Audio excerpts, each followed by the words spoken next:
Hello everybody, welcome to HRD 631, the Adult Learner, the Fall 2022 semester. For those that are new to the Adult and Higher Ed program, I want to officially welcome you to the program. For those that this is their first class in the program, ditto. I want to welcome you to the Adult and Higher Ed program. My name is Kevin Doran, and I am the instructor for this program. I'm also the one full-time faculty member in the Masters in the Adult and Higher Ed program. I'm also the coordinator of the program, and if you didn't know it already, I am the advisor to all of the students enrolled in this program. So we will be getting to know each other quite well.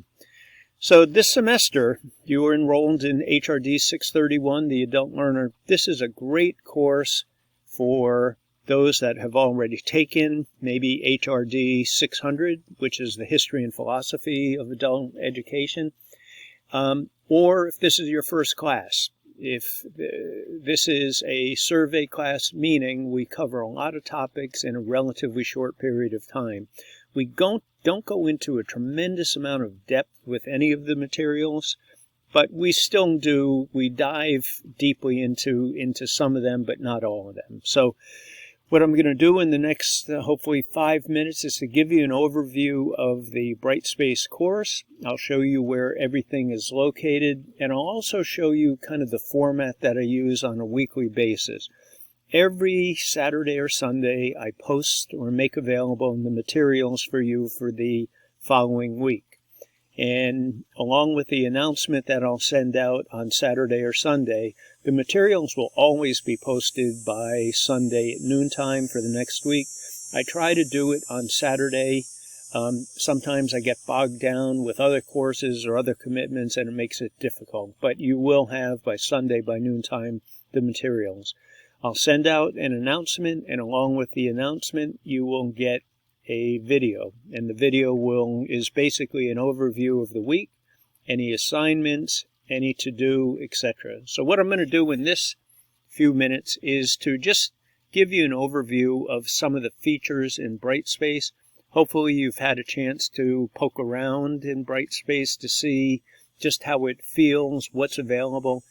You come in, and there's the different categories up here. Now, I have to tell you, there's a couple more in here because I'm looking at the instructor's view.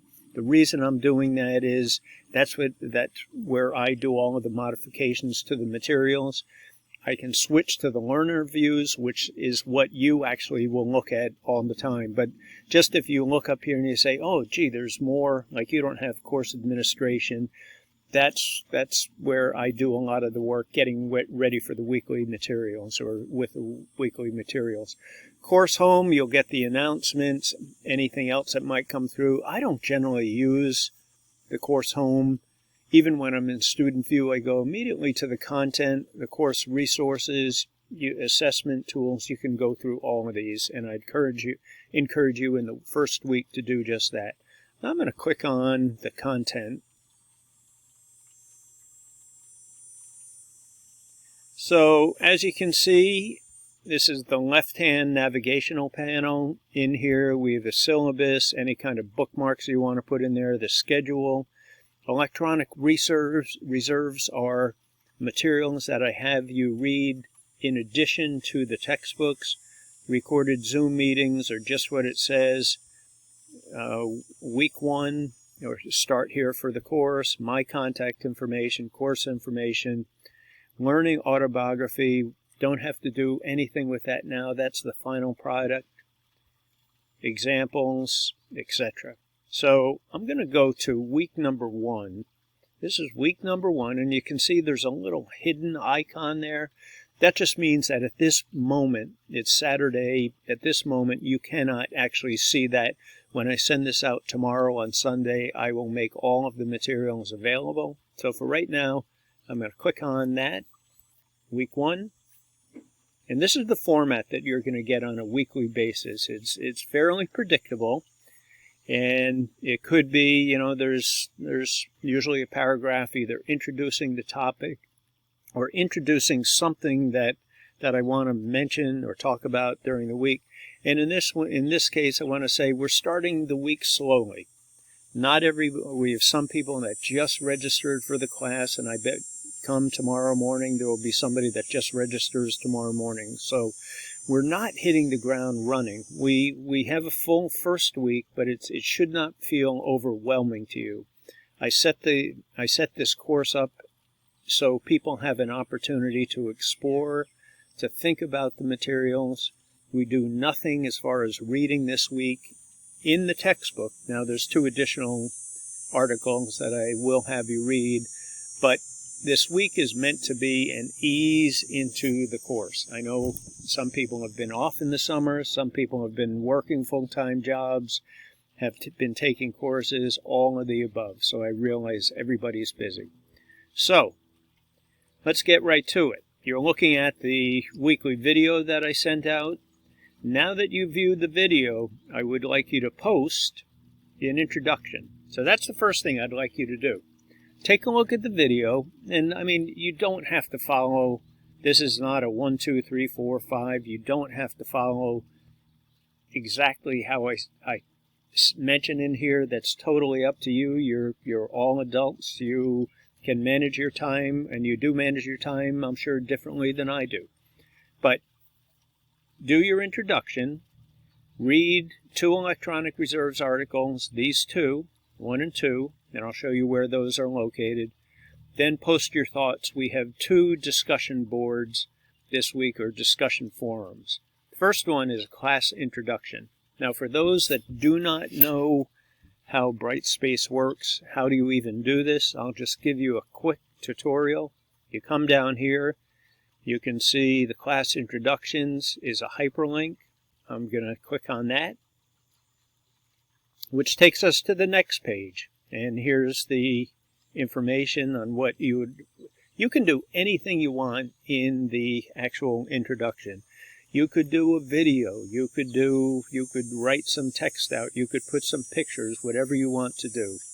My introduction is a combination of text and a few pictures, just so you get an opportunity to see who I am and start the process of learning more about me, as I will with you. So how do we do this? We come down here, it says start a new thread.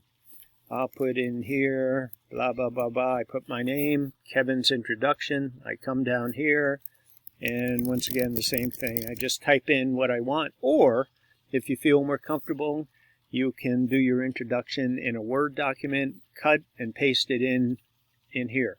Now, just say you do have some pictures you want to put in. You can come over here, my computer, click on that, and then it's saying what kind of file. So it could be any kind. It could be a video. It could be a PDF. It could be an audio file. It could be a picture, an image. You choose the file. It shows up here. Then you upload it. Click the upload, and it will put it right in at the end of your class introduction. When you're done, boom, hit the post. And at this point, I'm going to cancel because I'm going back out. That's really the process. If you have any trouble with that, you can please let me know. I'm going to go back to week number 1. So that's the first post.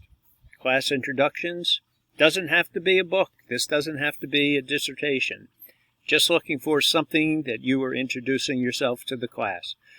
Week 1, discussion forum, writing and learning autobiography. I'd like you to read. Here they are down here. Required reading for week 1. I'm going to click on that so you see what it is. In here, there's 2 PDFs. Click on that, and it will bring you to the first article and then the second article. I'd like you to read that. I'm coming back here. Come down. Week 1 discussion forums, writing and learning autobiography. So after you read those 2 articles, I kind of want your thoughts on what do you think it's going to be like to write your own learning autobiography. And I've had some students in this discussion board in past classes. I've been teaching this class for over 10 years. Once or twice a year, I've had students say, I'm really afraid of telling my own story. I've never told my own story to anybody.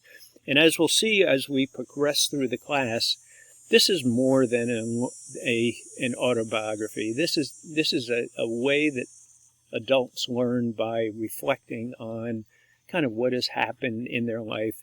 It doesn't have to be a deeply personal autobiography. It's really what you want to share. But we have many weeks to discuss that. I don't want to spend too much time on that.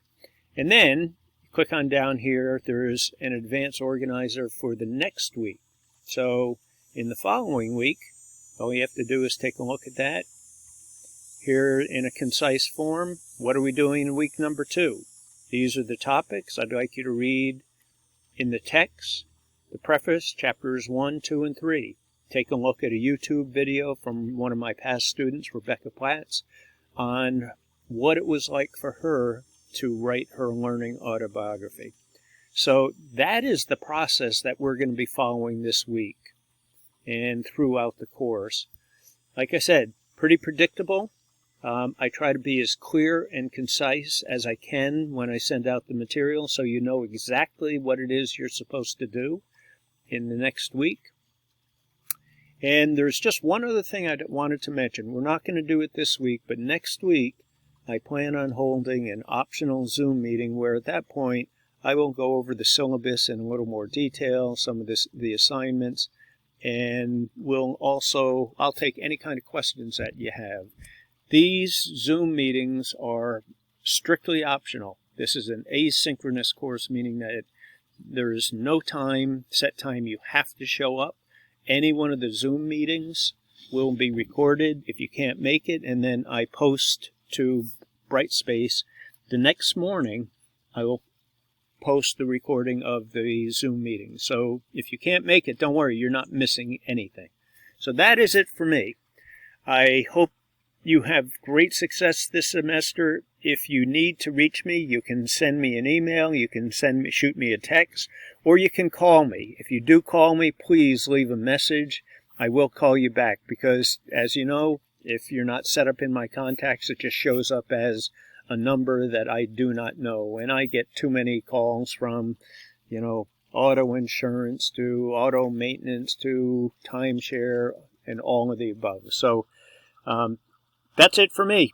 Any questions, please let me know. I am here to help, and I wish you the absolute best this semester. I'll see you online on Monday.